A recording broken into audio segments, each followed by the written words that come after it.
the biggest fandoms ever. Something that's lasted literally 40 years. I don't even know what I can say about it. Like I can't say enough about it. It's so out of good. this world. I'll go home. I'll leave now.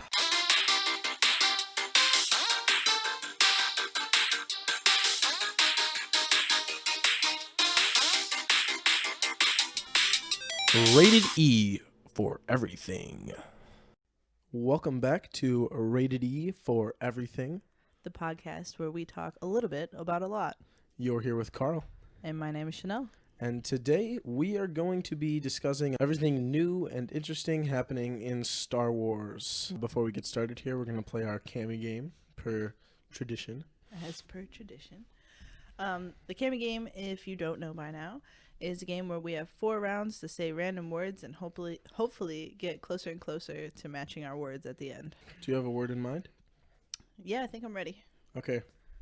1, 2, 3. Moon. Jar. You say moon? Yeah, like the moon. Moon and jar. Oh my god. 3, 2, 1. Moonshine. Space dust. Oh my god, how did I miss that? Yeah, I don't know. Space dust? Yep, that's what I went with.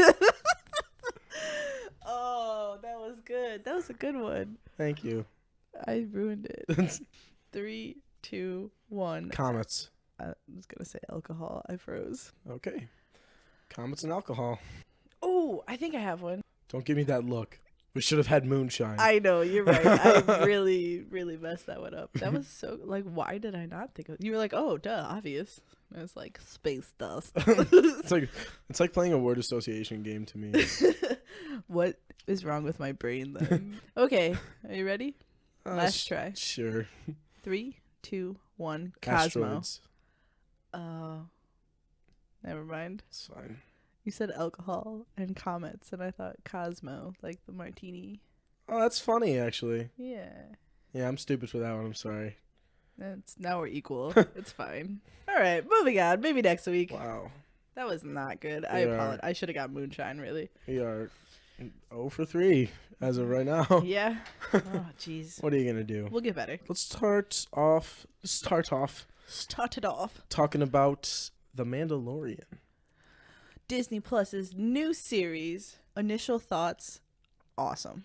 Initial thoughts. Best Star Wars Star Wars content put out in a while. Absolutely. Like, in comparison to, like, the movies. Yep. I would say that the Mandalorian 8 episodes are wholeheartedly, in my opinion, better than the sequel trilogy. Like, all 3 movies. I think that the story is better and more interesting. I think that it's something new, like, and different that's never been seen before. And it gives you, like, a different aspect of, like, the Star Wars universe. And I think that that's something really cool, especially seeing something as interesting as, like, the Mandalorians, if you know enough, like, background information. I think that it's so astronomically better than Last Jedi. Well, that's not very hard to beat there. Yeah, that's the worst thing they put out in a while. I still think Rogue One was pretty good, so I'm not gonna put it past forgot about it. That's sort of why I just, like, said, like, the sequel trilogy. It just could have been so much better. Yeah. What was the one before Last Jedi? Force Awakens. Force Awakens. That one was just iffy to me. That felt like a little too much like they were trying to redo A New Hope. Yes, exactly. So yeah, Mandalorian, wow. The first episode blew me away. Really? Out of the gates. I can say that I agree with that. Yeah. Like, the moment Baby Yoda reaches out and touches his hand. Yeah, right? It's crazy. The first episode had, like, the craziest cliffhanger. It really did. And, almost every episode ended on a relatively, like, interesting note, you know? And the IG-11 shootout in the very first episode was so, like, cool. epic. Like, having him as a character pop up, you know? It's interesting to me. We should go ahead and say, if you haven't watched it, probably go to the next episode. Yeah, like, super spoilers. Yeah, do not listen to this spoilers. If you have not watched The Mandalorian Although, yet. to be fair, I feel like it's been memed so much at this point. Like, just the first episode alone, you should know that Baby Yoda's a thing. Baby Yoda is the new Kermit meme. Do you remember when Kermit was, like, the most popular? Yeah. And sipping like, tea? Yeah, and now it's like Baby Yoda sipping his, like, bone, like, stew or whatever. Bone marrow stew, yeah. So, yeah, very out of the gates, the IG-11 shootout and just... Yeah. Seeing Mandalorian in action. I would say that, like, the part that had me hooked, you know that meme where it says they had me in the first half, not gonna lie? That's how I felt in the beginning. Like he walks into the bar and he, Oh my god, I yeah. can bring you in warm, or I can bring you in cold. I was like, oh man, Damn. it's like watching an old western, you know, like Yeah, the whole show has like a western vibe. Yeah, exactly. Especially when they're on I don't know what the planet's name is where Baby Yoda is, and when IG-11 and him are like fighting the guys on the rooftops and stuff. That was very esque of western themed movies. Yeah, to and me. even the intro song and like the gunslinging, it's all very western. Yeah, it really is. I think he's very cool. I think that the episode that really sold it for me though was definitely the third one. The moment that he like goes back, like I feel like that's where like the central conflicts like really pick up. Which one's the third one? That's when he gets back to the planet where all the bounty hunters are. Oh yes, okay, yes. And where so the whole creed comes out. Yeah, and so then he finally gets his Beskar armor, which is like Bad sick. ass, Like I cannot preface enough how amazing his armor is. I'm so bouncing out of my chair. So like, was yes. I saw him like when he walks through the door of the cantina. I paused it and Just was like, take a look at that. Like, damn. what? Like, damn. It's so nice and shiny and new. Like, it just Yeah. looks beautiful, and it looks like classic Mandalorian stuff. Honestly, I'm not gonna lie. Like, first 3-4 episodes, I had a huge like Mando crush. Like, he was so hot. 3 or 4, buddy. All of it. For me, sure. The whole thing. Then they introduced Cara Dune, who's an interesting character in general. That's something that we never really got to see. That it's more interesting to the fact of the time period in which it takes place. Yeah. The period like immediately after the fall of the Empire. Because we don't see that, you know, like when the new movies pick up, like a new evil dictatorship is already in order taking over the galaxy. Yeah. This is just like a rogue, like wasteland, pretty much. Like they're No pun intended. Yeah, exactly. Like the New Republic is trying to like establish themselves still. Like you have remnants of the Empire. Yeah, still remaining. Like that's a big central conflict too. Is like the conflict that Mando has with his issues with the Imperials. Yeah. And it's interesting because I think there's going to be spin-offs of just this spin-off show. Do you think so? So I think there's going to be eventually a backstory for Cara Dune. For Cara. Yeah. And then I believe it's episode 4 maybe where they go to that like really peaceful planet, the one with the ATST. Oh yeah, and there's like that random like lady there. That chick who's like a fucking ace sniper. Yeah, kind of odd, huh? Unless out of nowhere, and he's like, "How do you know how to do that?" And she just kind of like smirks, like, "Okay, there's got to be some story with this chick. Who are you? Where did you come from? Wait a minute, who are you?" That's a good episode too. I actually think that the episode after that was a little more like interesting to me. And in that seeing like the crew who Mando used to run with, I really like. But not to say that those, and I'm gonna also say that those characters weren't exactly the most compelling. Yeah. Because I mean they were just sort of there for like a one and done kind of thing. Yeah. So I thought it was like a really badass episode, but that could have been its own thing. Like it literally had nothing to do with the rest of the story. Yeah, that was not story centric at all. It seems like the rest of them had at least something to do with it. And I don't want to call it filler because it's not. I feel like it is filler. See, and I mean, yeah, but I feel like it's also there to like demonstrate like who Mando is. Yeah. And maybe like even like show like. I think the thing that I like the most about the show, and this is gonna make me sound really cold-hearted, whenever you introduce a child into a thing with like a super badass main character, yeah, I feel like it's always a central conflict where the child or the kid the badass is running with always gets in trouble, and then it's always the badass's like job to sort of pick up after it. Yeah. Which has always been like super irritating to me. It's like figured out, you know what I mean? Yeah. They don't really stress that a whole lot, which is good because like obviously like Baby Yoda is a child, like a literal child. The child.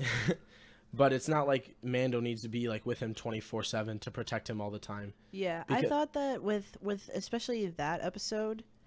And then the one where the guy who's like learning how to be a bounty hunter. Yeah, I like that episode too, but that one was kind of random. It has nothing to do with the plot. See, but I think that it does because if you watch till the end of that episode, they like pick up the dead girl's body, like someone at the very end. I know that there's probably like a lot more coming, but for that season, it seemed like completely pointless.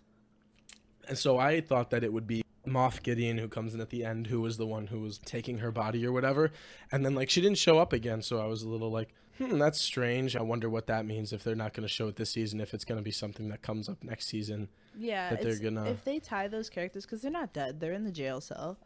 Yeah, so those characters on the ship, and then the bring her back somehow, because otherwise those were definitely filler. Yeah, unless they're building to this bigger picture, like maybe. that was.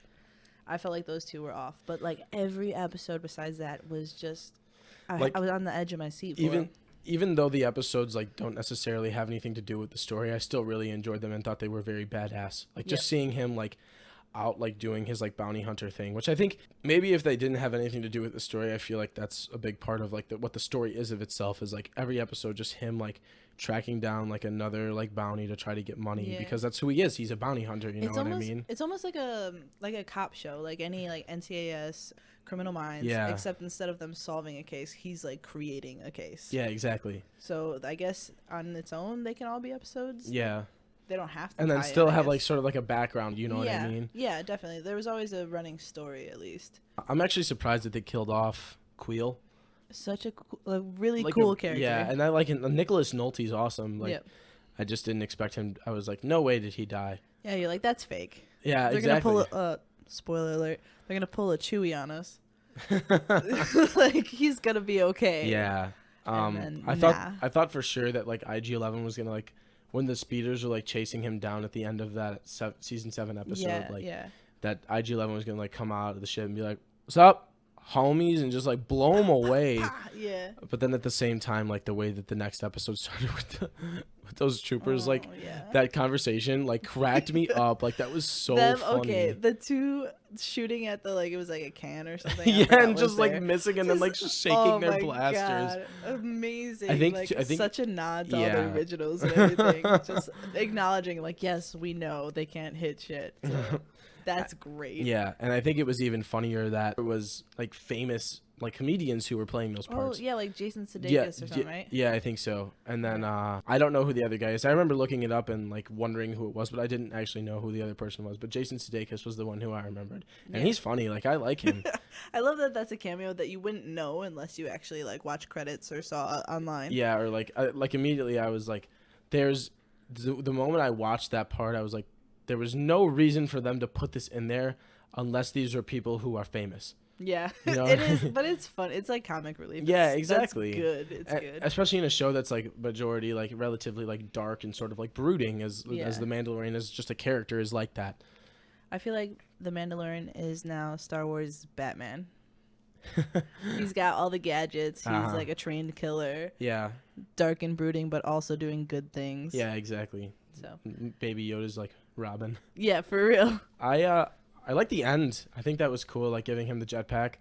Oh my god, yeah. And can we talk about the Darksaber? Oh my god. The Darksaber. Right? Okay, so as someone who was an avid watcher of the Clone Wars throughout my childhood, seeing that pop up in a live action movie made me so happy. I was like, oh, that means he's probably gonna get it at some point. Oh, definitely.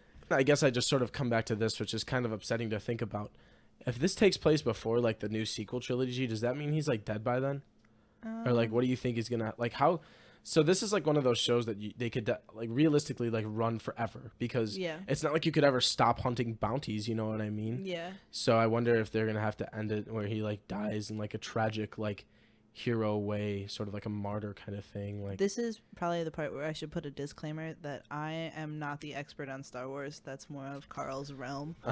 So I know enough to keep a conversation, but I don't know the details. I actually, after the last episode when they pulled out the Darksaber, I was like, what is that? Okay, I'm actually that's why I was sort of surprised that you brought it up, because I know that you haven't seen the Clone Wars, so that's why I was shocked when you were like, oh, the Darksaber, and I was like, oh, hey, you know. Yeah, so I did some research, because I was like, that's got to be really freaking important. So to give you, I don't know if you know, but so to give you some like background from the Clone Wars. Pre-Vishla was like the main Mandalorian leader on the like city of Mandalore, like the planet, until they kick him out with all of his Mandalorians, because they want to like bring like the old ways of the Mandalorians back to the planet. And the lady who's in charge, Duchess Satine, is like, yeah, I don't really want that. Like, we're more of a peaceful planet. I don't want to get involved in the war with the Republic and the Separatists. Like, it's not our place, you know what I mean? And so he wields the Darksaber frequently, which is something that's from the past. That's what the Mandalorians use to fight the Jedi. So, like, as far as my research went, it's kind of the Darksaber can be used by anyone. Yeah, pretty much. So it's like it's basically a lightsaber for the general public if you can get a hold of it, but it's run kind of more like by hate. Is that right? I think it was more of just before they knew how to make him colored. Okay. So I think it was like an initial like this is something like this is really old. I think that's sort of what they're saying is like this is something that's like it's a relic is what it is. Yeah, yeah. Because it's not that's the only one of its kind, you know what I mean? Because Pre-Vishla gets it, and then eventually in the Clone Wars, are you gonna watch it?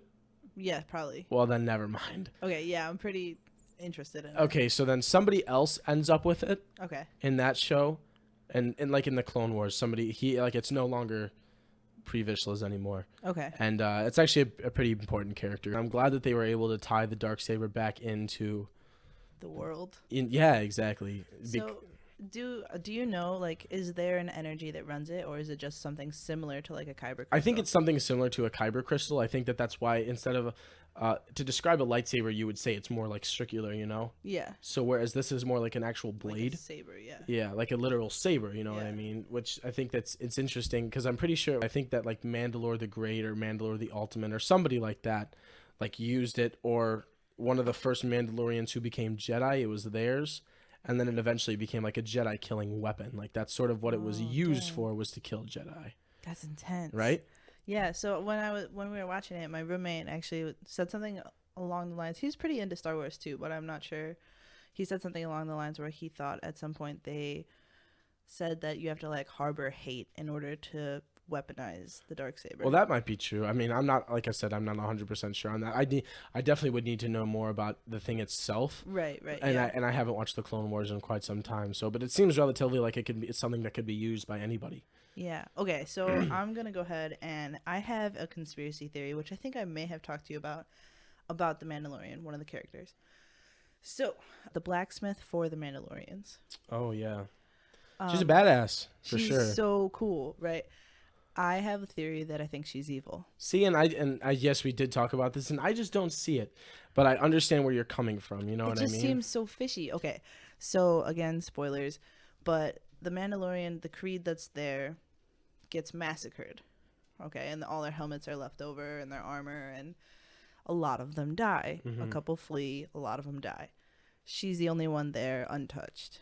So Mando goes, finds her there. They talk. She makes him more armor, or gives him the jetpack. And then she gives him his signet. And then she tells him, "Oh, go this secret back way to get out, and you'll make it." Okay, there just so happens to be she's the only one alive, the only one down there, and then there just so happens to be an ambush waiting for him at the end of the tunnel. That is a little fishy. Kind of sketch. Yeah, I mean, I'm not going to disagree with you on that. I think that's feasible. But then also, like, why would she be fighting them, you know? Cover. Maybe. Staying alive. Maybe she's only got... like, she's only talking to Moff Gideon. Yeah, she's only got connection with Moff. See, and then I think the other thing that I would say, like, could possibly debunk that is just, like, how terribly, like, the Mandalorians as a people were treated by the Imperials. You know what I mean? Yeah. So it's, like, something to think about. Like, she would hate why them. would she side with the people who basically massacred her original, like, because I would assume that she, like, the big difference between, like, the Mandalorian and, like, the actual Mandalorian people is, like, the Mandalorian was a foundling. He was somebody who they found, who they took in, and brought them to their way. Yeah. Whereas, like, she seems like somebody who was born into it, like, was bred to be a Mandalorian. Right. Which I know there's a lot of plot holes in my little conspiracy, but there are a lot of things that to me seem fishy. Like, why is she the only one there? I would agree with that. Like, she sends him this way that is it through a maze of tunnels. Yeah. And then they just happen to be waiting with like 50 stormtroopers. And, like, what? It is odd. That's for sure. And she like feeds them into the mouth of the trap because they have nowhere else to go. Yeah. and then there's this droid that doesn't listen, and they're like, what the hell's wrong with this droid? Yeah. Like, seems fishy. That was weird to me too. Like when the droid like wouldn't do what it was telling them, like that was odd to me. I was like, oh man, this is weird. Yeah, so I feel like there's something up there. Maybe. I think it was interesting that we don't really know her fate still. Yeah. Like, so she fights all those guys, and I think does she kill them all? She does, Yeah, right? yeah. But you never really see like what happens after that. Do more stormtroopers come for her? Like, what happens next? Do they leave her alone? Were they only there because the Mandalorian? Like, yeah, it's interesting. I don't know. That feels weird to me. It feels off. I'm calling it now. She's gonna be some kind of traitor. I don't want to believe it, but I feel like it. I would have liked to see maybe Cara Dune like go with him. When the trailer first came out for the TV show before it was actually released, I was anticipating him to be like this Mandalorian who ran with the crew. That it was Queel who was like the mechanic kind of thing, and then IG-11 like the hunter like sniper, and then her like sort of like the bulk like bodyguard, and then Mandalorian they're like fearless leader or whatever. Which it didn't like play out that way. Which I kind of like it. Like he's like the lone wolf, Yeah. except for his little like soft spot for Baby Yoda. Yeah, He's like this lone wolf badass. exactly. He has the ability to create relationships, but he's not like relying on people. Which Yeah. I really like. And I think I talked about this with you before. I didn't feel the need to like see his face. You know, I wish they didn't. I really wish. I wish they didn't. would have like shown IG-11 taking his helmet off, and then, like like, not, cut- and then like cut it, and like then blue like ball people. yeah, and then like cut to like them in the tunnels, like IG-11 Yeah. like helping him like through the like the tunnels like to get to the rest of their crew. You know what I mean? I think that would have been really cool. Yeah, I wish they didn't, or if they did, it was much later in the series, like Yeah. a couple seasons from I now. think that it was just kind of like unnecessary. Yeah. I mean, granted, like I know what Pedro Pascal looks like, so I maybe was that's purposely not looking him up as an actor because I didn't know. okay. As the Mandalorian, I had like this vision in my head, you know, like Yeah. kind of when you like hear a radio host or something and you Mhm. get this vision of what they look like, and then you see him and you're like, wow, that is nothing like Yeah, what I imagined. that's not at all what I thought that she would look like. He's cool though. I think that they picked a really good cast of characters. I like Cara Dune. I liked her in Deadpool. Yes. I'm glad to see her like return to the. She's big so screen. interesting. Why do you say that? Because she used to be a wrestler, right? Yeah, I think UFC Okay. or something like that. But she's just like this weird mix of like the muscle and like the brawn that you need, but also like gorgeous and so talented and at Yeah. the same time. It's just she's just like the perfect mix. She does a really good job. I'm interested to see like what this next season and the fall of this year brings. Because it's gonna be like sort of the Mandalorian like bringing Baby Yoda to like his own kind, but it's also like, who is his own kind? Like, does he have to bring him to no one knows. No, but like what I'm saying is like, is he supposed to bring him to like the same species, or is it more of like bring him to the Jedi? I guess up for interpretation. Maybe. So you know what else I didn't realize is and they made this apparent in the TV show when they were all like mystified by the Force powers. Mm-hmm. And if you're like an avid Star Wars watcher, you're not like it's like normal you're for used you. to it. But for them, it's kind of strange. And in my mind, I was thinking, I was like, why don't they know more about this? So then I realized at the time this is occurring, this is like 50 years after like not 50 years, but it's decent sum of time following Order 66, following the fall of the original Republic. Yeah. You feel me? Yeah. So it's been some time, and people have probably forgotten about everything that was happening then. Yeah, because there is one scene where they mention like, "Oh, I've heard legend of his kind." Yeah, like that. It's in the last episode. It's when the armorer is talking to him. Yeah. And she's like the Jedi or whatever, and he's like, "Huh?" And then you think about it. The original trilogy, no one really knows who Darth Vader is. Just like a mysterious power. They don't really understand his powers necessarily. And all again, like nobody knows who Luke is. No one knows that he's like a Jedi. You know, like the Jedi aren't as publicized in like the last 6 movies, like not the prequels, but the original trilogy and then the sequel trilogy, as they were when the Jedi were at the height of their power in the prequels. Like everyone knew who the Jedi were. You saw like a colored lightsaber, and you knew like they were coming to save you. These were like incredibly powerful Force users who could help your planet and stuff like that. But now it's like, what is this? Like I'm very confused by the whole. Yeah, it's almost like a fairy tale at this point. Like, exactly. We heard legend, and these might have existed, and so it makes me wonder if maybe it'll be like Mando bringing him to Luke. Oh, would that timeline add up? I mean, relatively. I think it takes place 5 years after the fall of the Empire. So Right. that's within time for Luke to have figured it out. Man, that would fill in a lot of gap. See, and I always like really regretted. I mean, not like I have personal regret about it. Yeah, like this is your fault. This is my bad, Yeah, like my fix it. fault that they didn't do this Fix sooner. it, Carl. I just think that it would have been more interesting to see like Luke raising his own like group of Jedi, Yeah. Yeah, for sure. because I think that that's awesome. The Last Jedi, I just feel like just really It just like just laid the ruined a hammer down lot. for Star Wars. It just did not do it any favors. I think that people following The Last Jedi were like, wow, that was absolutely terrible. Like, I don't want to see I need a it. break from Star Yeah. Wars. And I guess we could talk about like, I think the new movie is just like, wow, that really wasn't as good as I thought it was. I didn't mind it. I'm not saying I didn't. I liked it, but like the more I think about it, the more I'm like, okay, like that. Just I think that's just the whole sequel trilogy for me. I think it's just like Just a whatever. So yeah. So I guess to fill up your Star Wars knowledge, what occurs in what they call the Legends or the extended universe of Star Wars following Return of the Jedi is Luke goes on to found his own new Jedi Order. Mhm. He becomes like the ruler. The New Republic takes place, and then the Emperor does come back as a clone, but he defeats him on several occasions. And Luke winds up falling in love with a girl named Mara Jade, who used to be a assassin for Emperor Palpatine. Whoa. They fall in love. They have a kid. His name is Ben Skywalker. Mhm. Leia and Han, they obviously get together. They have 3 kids: Anakin Solo, Jason Solo, Jaina Solo. Oh, Yeah, so it's different. it's totally different. And I Huh. think that the story that they have in this extended universe is so much more interesting to me.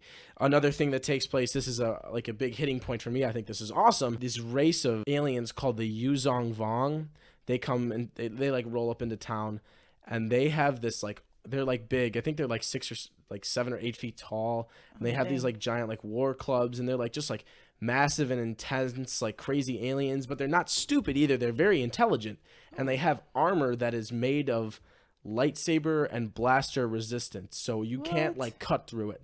So what they have the galaxy gets decimated by them because they can't really defend against them, and then they wind up having to barter a treaty with them, and that's all like Luke and his new Jedi Order like fighting with the New Republic to like beat these aliens and stuff like that.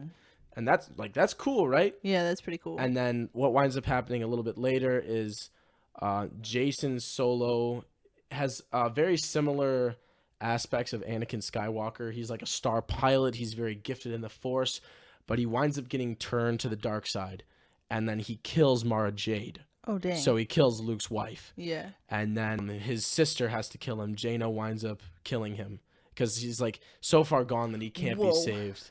That's intense. Right? So this was nothing like how that went. Yeah. Not even a little. And I just think that core story right there could have been much more interesting and fascinating if they would have done something like that. And I mean, granted, they had the whole turning to the dark side thing of like a main like son or like Kylo. Also Ben. Kylo, also Ben. So Yeah. at least they sort of stole something. Like they sort of took that aspect of Jason Solo and then like Ben Skywalker, who is Luke's son. Yeah, kind of mashed it He together. sort of pushed them together like name wise and then like power wise, I guess. But I just think it's more interesting because you get to see a rise of like the Jedi again, instead of Luke tried to fix it and then it all just fell apart because so badly. and for no reason either. He just like gives up. Yeah. Like he just flat out gives up. That And I whole think movie, there's no gusto behind the story. It's No, just and kinda there's like, no- yeah, this happened. and there's no substantial reason for him giving up either, which Yeah. I think is just really upsetting to me because He's like, I almost killed this kid because I think everyone's evil. Life sucks. And my big issue with that is Kylo, or Ben at the time, was literally like a teenager. Yeah. And he was just having like some dark thoughts. However, Darth Vader, who murdered actual children and like billions, or not billions, but like a significant sum of people across the galaxy, like women, aw. children, whoever. And Luke's like, I know there's still good in you, Papa. But he like looks at his nephew and he's like, I'm gonna murder you gotta die, kid. Like, yeah, bad dream? I don't think so. No chance. And it just doesn't make any logical sense in my mind. I won't dive super far into the movie, but I will say I think that after Last Jedi, everything just seems better. Anything after that is gonna be better.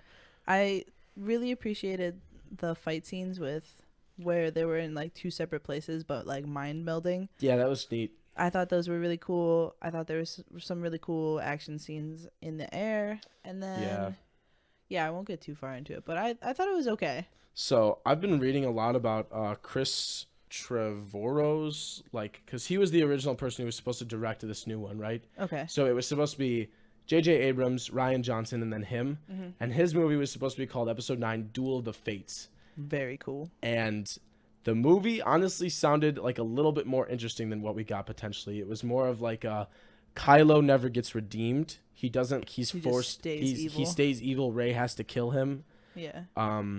This one kind of does feel like the fairy tale ending. It really does. I think it's because that's what people wanted. Maybe.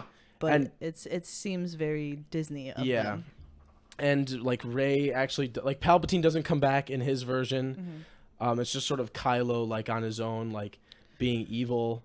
And then I heard that in the second season of The Mandalorian, there may be a hint into how Palpatine came back in the movies. I feel like I heard about that too. Yeah. Which could be interesting. A lot was left unsaid there. Yeah, they're just like, surprise, here he is. And I think that the other big issue I have is I saw this meme and it was like Anakin Skywalker's like Force Ghost at the end of Return of the Jedi, and it was like, hey, it was like Luke Skywalker, and he was like, hey Dad, like we did it, and then it was Anakin, and he was like, hey, yeah, we did. Just letting you know, there's a holocron on my castle in Mustafar containing the locations to an ancient evil Sith empire that's just gonna grow and grow until it's eventually like reawakens the Emperor. So you might want to go handle that. And then Luke's like, oh yeah, I'll handle that right away.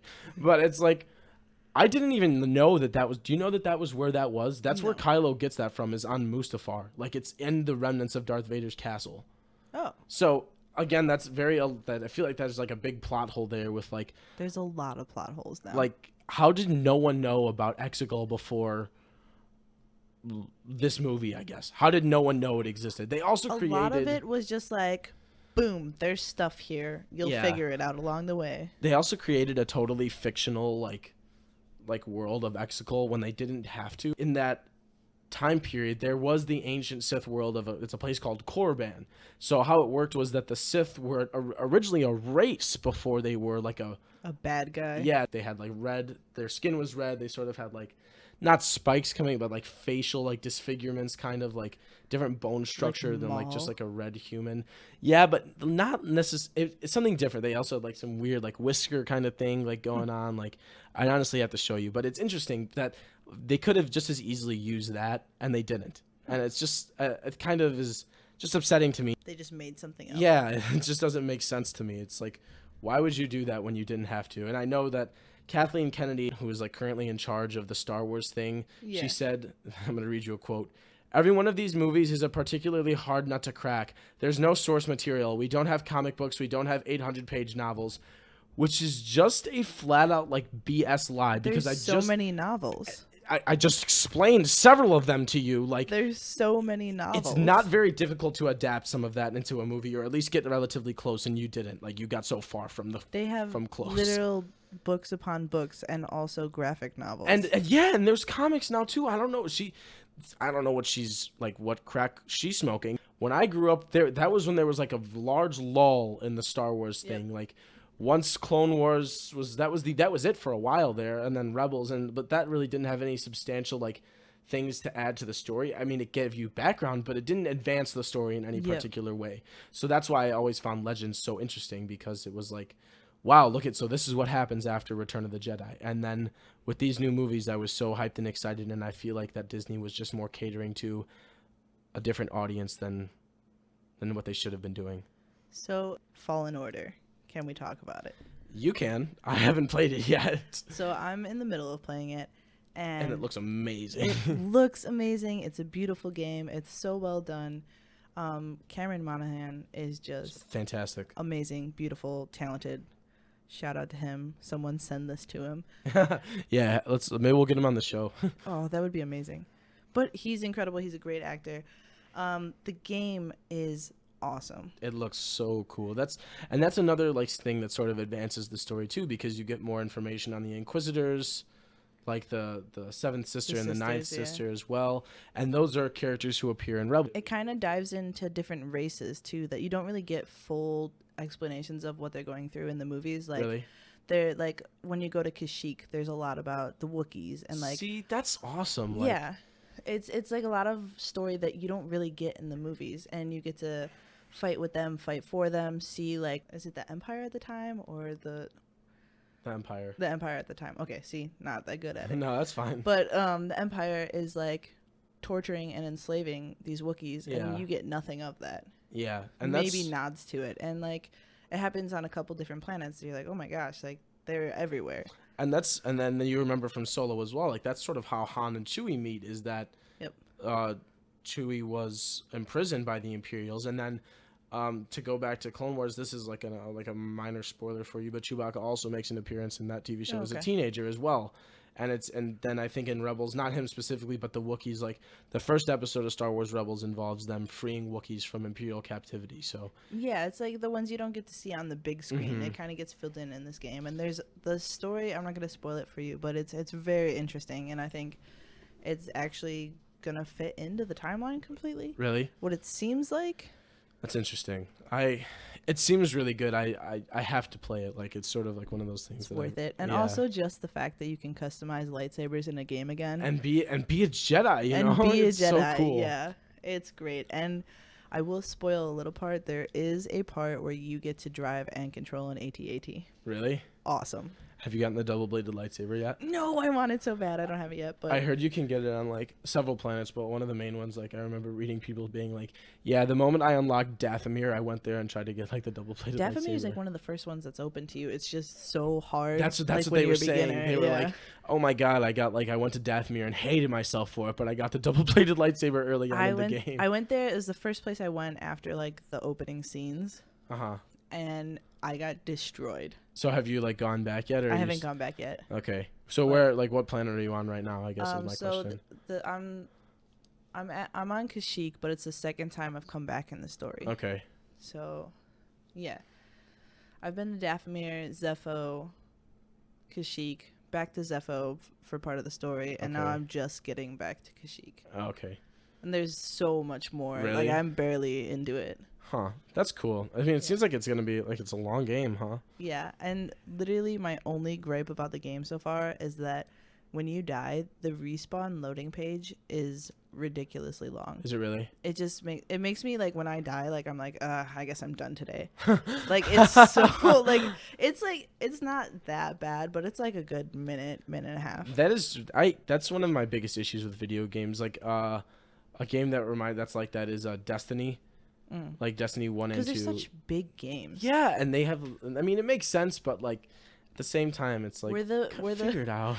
We're the generation of instant gratification. Like, come on. Yeah, that's exactly. Like, give me what I want. That's awesome that you said that. That makes me so happy. It's so true though. It like, really I want is. it, and I want it. Like we're like the little girl in Charlie and the Chocolate Factory or Willy Wonka and Charlie. Like, Daddy, I want it, and I want it now. Yeah, Veruca Salt. Yeah, we all want it now. Yeah, exactly. Star Wars. It's like. And then I guess to sort of like wrap things up is sort of like the future of Star Wars, which is like, I don't know if you've heard about the High Republic thing that they're going to be doing next. I don't. I've probably heard it, but I don't know enough to retain. That's sort of something that is I actually don't know a lot about because this is sort of pre like Phantom Menace, like 300 to 400 years before. The Old Republic is more like Jedi and Sith at war with one another. So okay, I got that one down. Like an abundance of Jedi and an abundance of Sith and just constant war, and it's awesome. It's so cool, and I'm freaking out right now because I can't wait to see that on the big screen. Like if I could, the trailers from Star Wars: The Old Republic. Like they're so realistic and they look so badass. Like it's so cool, and to be able to see that on the movie screen would be really cool.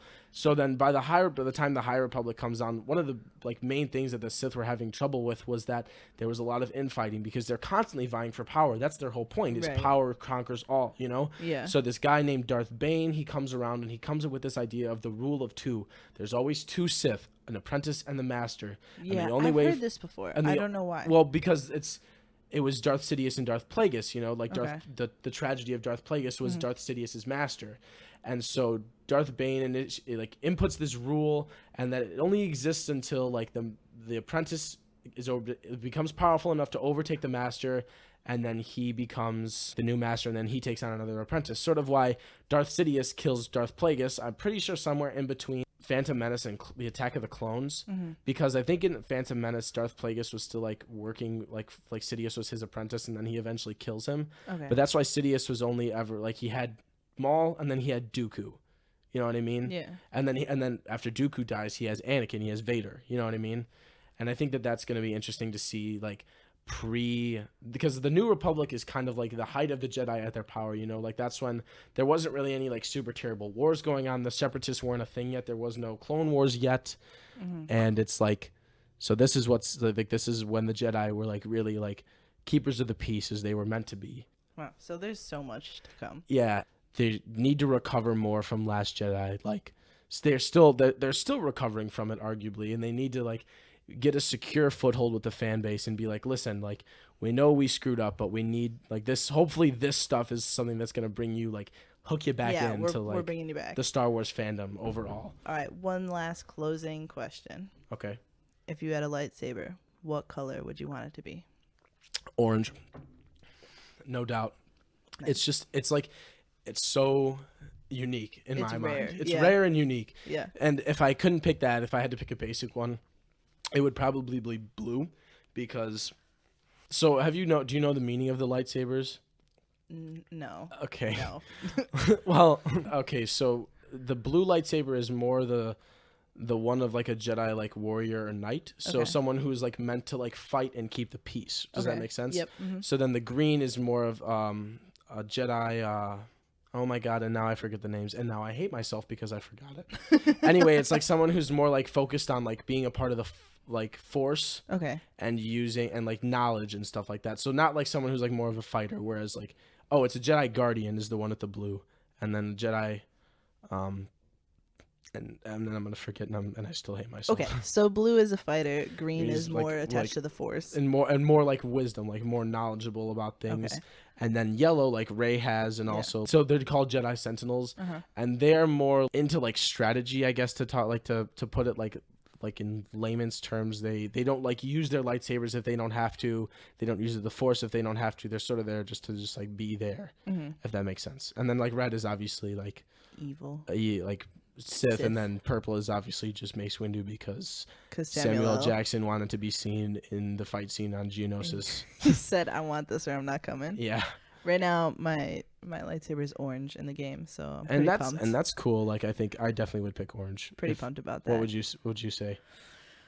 I want to say I'd probably go with green. Really? Yeah, I was gonna say green anyways, but then you explain them, and I still feel like it'd be green. Yeah. So It's very interesting. It's a very expansive universe, and I could literally talk for hours about it to you. this so. is a world that I need to dive into more, but we'll get into that at a later date. Exactly. So I hope you guys enjoyed this discussion today A here. lengthy one for you today. Yeah, exactly, about all the intricacies of everything going on in Star Wars and sort of potentially the future of Star Wars, or maybe what Star Wars could have been with the sequel trilogy. So Let us know your thoughts. yeah, exactly. Tweet us, email us, Facebook, Yep, exactly. everything And I hope you guys make sure you come back for next week's episode. for Rated E for everything. The show where we talk a little bit about a lot. Bye.